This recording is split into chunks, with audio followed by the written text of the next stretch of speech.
in London today. Everyone here will have cause to remember that they were here, and their children and their grandchildren will be proud that they were. When I was asked to speak at this gathering today, it was by an organization called Sikhs for Justice. And as all of my life I have loved Sikhs and loved justice, how could I say no to such an invitation? It was explained to me that this project for a peaceful, democratic referendum on the national rights of the people of Punjab, I answered that this is an unanswerable proposition. India is fond of declaring that it is the world's most populous democracy. You cannot be a democracy whilst denying the peoples who make up India their national inalienable right of self-determination. What is a nation? Let me give you the most important definition of a nation ever written. A nation is an historically constituted, stable community of people with a common language, a common culture, common economic interests, and a common perception of themselves as a nation. The people of Punjab, by that definition, are unanswerably a nation, a Punjabi nation, which has the right, therefore, to determine its relationship with itself and between itself and others. A nation is not the same thing as a state. A nation may voluntarily decide to live alongside other nations in the same state. But the key words are voluntarily and democratically. The people of the Punjab are demanding in 2020 the right to redefine their relationship to India. And all right-thinking people in the world should be with them in this demand. This is not armed insurrection, it's not terrorism, it's not interference in India's internal affairs, because the right to self-determination is an international legal right enshrined in the United Nations Charter and articles, enshrined in custom and practice around the world.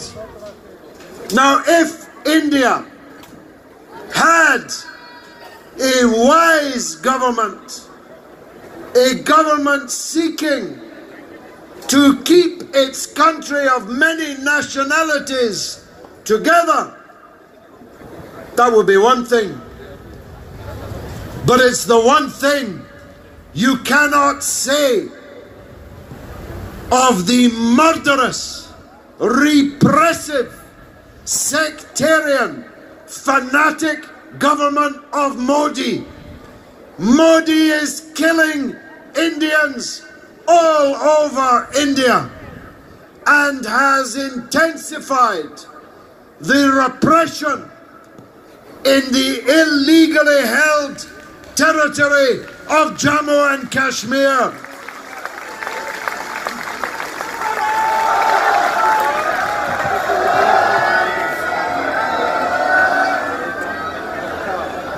Modi and his fanatic government are leading India to disaster.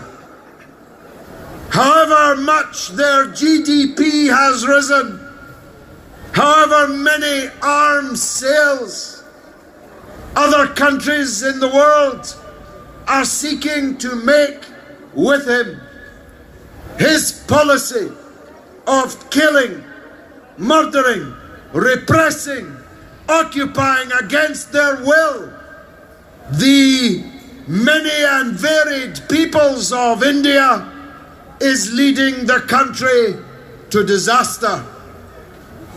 And this demand of the Punjabi people will not be the last demand of the peoples of India for self-determination.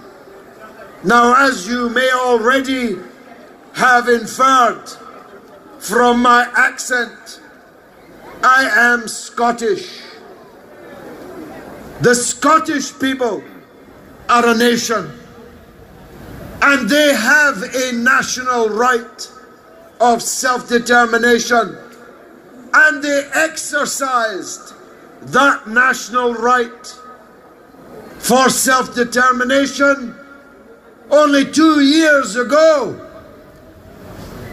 And the British government had no choice but to recognize and accept the right of the Scottish people to put an X on a piece of paper to decide how, where they wanted to live in the future. The Scottish people voted to remain in Britain. Maybe the Punjabi people would vote to remain in India.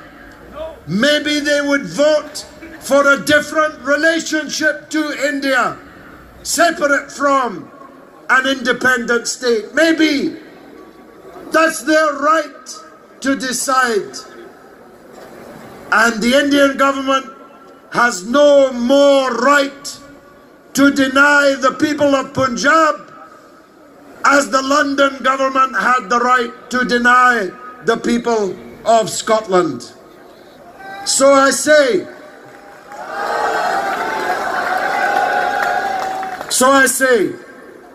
to my many friends in India, although they've denied me a visa for 30 years, but I have many friends in India. Even to us. Let me say to them, this is not against you. This is a human right. Human rights are being trampled underfoot and bloodily in the Punjab. No country can hold on to any part of its territory against the will of the people of that territory for an indeterminate period of time. And so you have the choice of either intensifying, never-ending repression, which will soak the land in blood, or you can, as the world's largest democracy, recognize the rights of the people of Punjab to their own democracy. Ladies and gentlemen, I spent almost 30 years in the British Parliament. I'm an anti-imperialist. I hate the British Raj in India and everywhere it was created. But I say in conclusion to the British people and the British government, as many of the statues around here know, the service of the Punjabi people in war after war to the British cause gives you a debt of honor to them. The Sikhs stood with you. Now you must stand with the Sikhs. Thank you very much indeed for this great occasion today.